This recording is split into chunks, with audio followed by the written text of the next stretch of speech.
কংস নদী নেত্রকোনা জেলার গৌরীপুর থানাধীন। এই কংস নদীর ঠিক নদীর ওই পারেই ভারতের সীমানা।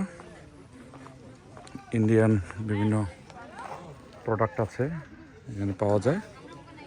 এই নদী থেকে নৌকা দিয়ে 0 পয়েন্টে যাওয়ার সুযোগ আছে।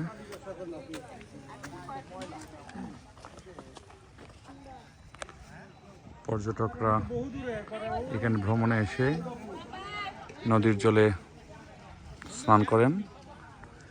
এছাড়া বিভিন্ন ধরনের যন্ত্রচালিত এবং যন্ত্র ছাড়া নৌকা আছে।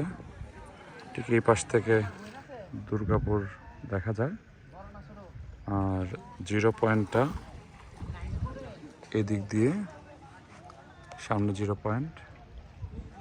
এই বিজিবি ক্যাম্প রয়েছে উপরে, বিজিবি ক্যাম্প ওই নামতে হয়।